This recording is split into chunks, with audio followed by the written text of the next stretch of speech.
میرے محترم بھائی اور دوستو، کچھ چیزیں ایسی ہیں جن کو ہم اپنی روزمرہ زندگی کی وجہ سے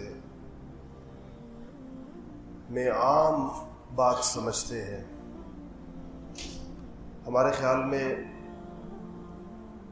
وہ ایک عام سی بات ہوتی ہے جو ہم سے کبھی ہو جاتی ہے، کبھی ہم سے رہ جاتی ہے. لیکن اگر اس کے بارے میں قرآن پاک کی آیات کو، قرآن پاک کی نصوص کو، رسول اللہ صلی اللہ علیہ وسلم کے ارشادات کو، آپ کے طرز عمل کو، حضرات صحابہ کرام رضوان اللہ تعالی علیہ مجمعین کی تعلیمات کو، ان چیزوں کو اگر دیکھا جائے تو پتہ چلتا ہے کہ وہ چیز بڑی غیر معمولی ہوتی ہے. اس کا ہمارے ایمان کے ساتھ، اللہ جل شانہ کی فرما برداری کے ساتھ اور ایک اچھی زندگی کے ساتھ اس کا بڑا براہ راست تعلق ہوتا ہے. حضرت عبد الرحمن ابن عوف رضی اللہ تعالیٰ عنہ فرماتے ہیں کہ ایک دن میں نے رسول اللہ صلی اللہ علیہ وسلم کو دیکھا کہ آپ چلتے ہوئے تشریف لے جا رہے ہیں اور اپنے بالا خانے کے اندر تشریف لے گئے جہاں صحابہ بھی آیا جایا کرتے تھے. تو فرمانے لگے کہ میں پیچھے پیچھے گیا اور میں نے جا کر دیکھا کہ رسول اللہ صلی اللہ علیہ وسلم سجدہ ریز ہو گئے، سجدہ فرمایا اور کہا کہ سجدہ اتنا طویل ہو گیا، اتنا طویل ہو گیا کہ مجھے یقین ہو گیا کہ شاید رسول اللہ صلی اللہ علیہ وسلم کی روح پرواز کر گئی. اتنا لمبا سجدہ انسان زندگی کی حالت کے اندر نہیں کر سکتا، نہ ہم کہتے ہیں نہ ہم نے کبھی دیکھا تھا. تو آپ صلی اللہ علیہ وسلم نے سجدے سے سر اٹھایا تو مجھے ایسے بیٹھے ہوئے دیکھا، رات تھی. مجھ سے پوچھا کون؟ تو میں نے کہا کہ میں عبد الرحمن. تو آپ نے کہا کیا ہوا؟ مطلب میری پریشانی آپ نے بھانپ لی. فرمایا کیا ہوا تو کہا میں نے کہا رسول اللہ آپ نے اتنا طویل سجدہ فرمایا کہ مجھے تو اندیشہ ہو گیا کہ شاید آپ کی روح پرواز کر گئی ہے.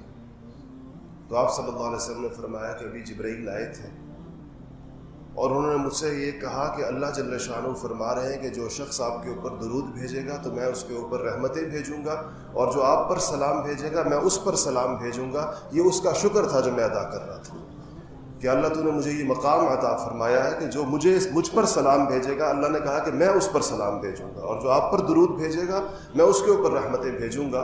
تو کہا کہ عبد الرحمن میں اللہ جل شانہ کی اس نعمت کا شکر ادا کر رہا تھا، اتنا لمبا اور اتنا طویل سجدہ کر کے.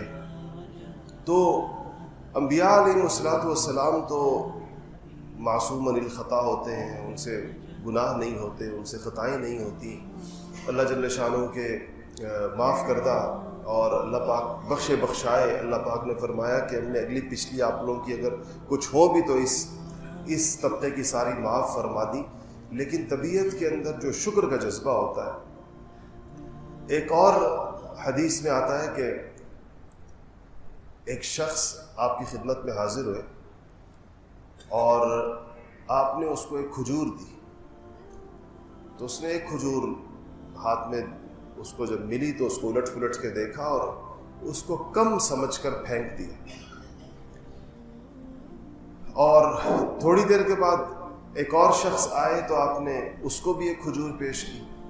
تو اس نے اس کھجور کو کہا کہ کتنا اللہ تعالیٰ کا شکر ہے کہ ایک نبی کے ہاتھ سے اللہ پاک نے مجھے کھجور عطا فرمائی. تو آپ صلی اللہ علیہ وسلم نے صحابہ سے کہا کہ جاؤ ام سلمہ کے پاس، ان کے پاس 40 درہم رکھے ہوئے ہیں، وہ ان کو دے دو، سونے کے یعنی چاندی کے سکے 40. اسی قسم کی ایک روایت کے اندر آتا ہے کہ ایک صاحب کو آپ نے کھجور دی تو اس نے کہا کہ اتنے بڑے اللہ کے اتنے بڑے نبی ہو کر، اتنی بڑی شخصیت ہو کر آپ نے صرف ایک کھجور مجھے دی. تو آپ صلی اللہ علیہ وسلم نے فرمایا کہ تم اس کھجور میں غور کرو کہ اس میں اللہ پاک کی کتنی بڑی نعمت ہے، اس میں کتنے ذرے ہیں اور ہر ذرہ اللہ جل شانہ کی نعمت ہے.